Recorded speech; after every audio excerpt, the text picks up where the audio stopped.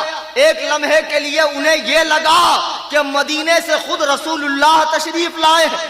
نعرہ تکبیر، نعرہ رسالت، علماء اہل سنت، ذکر شہیدان کربلا، نعرہ تکبیر۔ میرے بزرگوں اور دوستو، حضرت علی اکبر رضی اللہ تعالیٰ لشکر آدھا کے سامنے آ کر ایک فصیح و بلیغ تقریر کرتے ہیں۔ کہتے ہیں سنو، میں اور میرا باپ یہاں جنگ کرنے کے لیے نہیں آئے تھے، ہمیں خط لکھ لکھ کر بلایا گیا۔ ہمیں یزید سے کوئی سروکار نہیں ہے، ہمیں اس کی حکومت سے کوئی لینا دینا نہیں ہے۔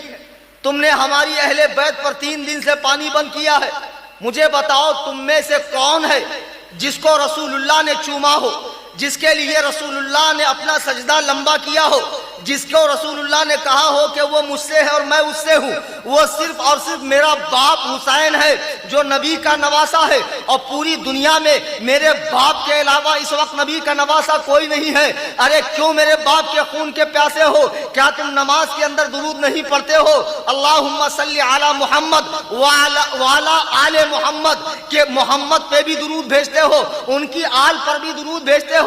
ارے جن پر تم درود بھیجتے ہو نماز میں وہ میرا باپ حسین ہے۔ تم کیسے نمازی ہو؟ کیسے قرآن پڑھنے والے ہو؟ کیسے حج و زکوٰۃ کرنے والے ہو؟ ارے تم کیسے مسلمان ہو جو میرے بابا کے خون کے پیاسے ہیں؟ تو بہت سارے یزیدیوں کی آنکھوں سے آنسو نکلنے لگے۔ عمرو ابن سعد نے دیکھا کہ اس بچے کی تقریر اثر کر رہی ہے تو شور و غل ہوا کہ نہیں یہ ساری باتیں کرنا بیکار ہے، یہ حسین کو پہلے سمجھنا چاہیے۔ 2-4 نامی گرامی پہلوانوں کو آپ کے مقابلے میں بھیجا، لیکن علی کے اس شیر نے چند منٹوں میں ہی ان کا کام تمام کر دیا۔ پھر 2-2 4-4 آتے رہے۔ علی کا یہ شیر ان کو گاجر مولی کی طرح کاٹتا رہا، جیسے جیسے آتے رہے ویسے ویسے جہنم میں بھیجتا رہا۔ اللہ اکبر کبیرہ۔ اب لشکر یزید نے سمجھ لیا کہ اتنی آسانی کے ساتھ اس بچے سے جنگ نہیں کی جا سکتی ہے۔ ان خبیثوں نے کیا کیا؟ تمام کے تمام نے ایک ساتھ مل کر حملہ کر دیا۔ آپ بھی تلوار چلائے جا رہے ہیں، آپ کے جسم پہ زخم ہوتے جا رہے ہیں، تلواریں چلتی جا رہی ہے، تیر کے نشان پڑتے جا رہے ہیں۔ آپ زخموں سے نڈھال ہو گئے، نیچے آ گئے۔ یزیدیوں نے آپ کی لاش پر، آپ کی نعش پر گھوڑے دوڑانے شروع کر دیے۔ آپ نے آواز ماری، یا ابتاہ ادرکنی، یا ابتاہ العطش العطش، اے میرے باپ میری خبر لیجئے، اے میرے باپ میری خبر لیجئے۔ امام علی مقام دوڑے دوڑے میدان کربلا میں آتے ہیں، اپنے 18 سال کے جوان بیٹے کو جسے پالا تھا پوسا تھا خدمت دین کے لیے، آج کربلا میں یہ کام آ چکا ہے، دین نبی پہ قربان ہو چکا ہے۔ ذرا مجھے بتائیے اس باپ کے دل کی کیفیت کیا ہوگی کہ جس کا جوان بیٹا میدان کربلا میں خاک و خون میں لٹ پٹ ہو اور آخری سانسیں گن رہا ہو۔ اللہ کی قسم ہم جیسے موٹے نفس کے لوگ اس قربانی کو نہیں سمجھ سکتے ہیں۔ ہمارا دین تو مستی ہے، ہمارا دین تو کھیل تماشے ہے، ہمارا دین تو جگمگ جگمگ ہے، ہمارا دین تو صرف کھانا پینا سونا ہے۔ یہ امام علی مقام سے پوچھئے جن کا 18 سال کا بیٹا ان کی گود میں دم توڑ رہا ہے، پانی کی چند بوندیں مانگ رہا ہے۔ امام فرماتے ہیں بیٹا صبر کرو، ان قریب تمہیں کوثر کا جام ملنے والا ہے جس کے بعد تمہیں کبھی پیاس نہیں لگے گی، بیٹا تھوڑا صبر رکھو۔ اسی دیر میں آپ کی روح قفس عنصری سے پرواز کرتی ہے۔ انا للہ و انا الیہ راجعون۔ عزیزان گرامی وقار، اب خیمے میں عورتیں ہیں، سارے مرد کام آ چکے ہیں۔ ام لیلہ اپنے بچے کو لے کر آتی ہے، 6 مہینے کا بچہ ہے۔ کہا ہے میرے سرتاج آپ کی جنگ یزید سے ہے، اس بچے سے تو نہیں ہے۔ میرے تھن سوکھ چکے ہیں، میرے تھنوں میں دودھ نہیں ہے کہ میں اسے دودھ پلاؤں. اس کی زبان بھی سوکھ کر کاٹا ہو گئی, یہ ہونٹ پہ پھیرتا ہے تو ہونٹ اس کے سوکھے ہی رہتے ہیں. آپ ایسا کیجئے کہ اس بچے کو لے جا کر پانی کا سوال کریں. امام عالی مقام فرماتے ہیں, اے ام لیلا تمہیں معلوم نہیں اللہ نے ہمیں ایسے ہاتھ والا بنایا ہے, ایسے ہاتھ والا نہیں, ہمیں دینے والا بانٹنے والا بنایا ہے, مانگنے والا نہیں بنایا ہے. ام لیلا کہتی ہے میرے سرتاج میں جانتی ہوں اللہ نے آپ کو دینے والا بنایا ہے, کرم والا بنایا ہے, خلق والا بنایا ہے, عطا کرنے والا بنایا ہے, سائل نہیں بنایا. لیکن میں بھی تو سائل ہوں, میں بھی تو اس بچے کی ماں ہوں, میں آپ سے بھیک مانگتی ہوں. اے میرے شوہر نامدار, میرے اس بچے کو پانی کے چند قطرے پلائیے. دیکھو بچہ کیسے رو رہا ہے, کیسے تڑپ رہا ہے, پالنے میں کیسے ہاتھ پیر مار رہا ہے. امام علی مقام نے دیکھا کہ ایک سائلہ پانی کا سوال کر رہی ہے. ارے یہ تو وہ ہے جو کسی کا سوال ٹھکراتے نہیں ہے. بچے کو لے کر لشکر اعداء کے سامنے آتے ہیں. لشکر اعداء کے سامنے آ کر کہتے ہیں سنو, تمہاری جنگ میرے ساتھ ہے, جو تمہارا بگاڑا ہے میں نے بگاڑا ہے. یہ 6 مہینے کا بچہ ہے, اسے نہ تو بولنا آتا ہے, نہ کروٹ لینا آتا ہے, نہ رینگنا آتا ہے, نہ چلنا آتا ہے. اس کا کیا قصور ہے؟ آج 3 دن سے خیمے میں پانی نہیں ہے اور یہ بچہ پیاس سے بلک رہا ہے, سسک رہا ہے. میں کہتا ہوں چند قطرے پانی اس بچے کو دے دو. خدا کی قسم اگر چند قطرے پانی بھی دے دو گے تو میں اپنا خون معاف کر دوں گا اور قیامت کے دن نانا جان سے تمہیں حوض کوثر پلاؤں گا. اللہ اکبر کبیرہ. امام عالی مقام نے جب یہ بات کہی تو لشکر میں سے ایک خبیث کہتا, حسین ہم جانتے ہیں تمہارے خیمے میں بہت بچے ہیں, تم ایک ایک بچے کو لاؤ گے اور ہر ایک کے نام پہ پانی کا سوال کر کے پانی جمع کر کے پیو گے.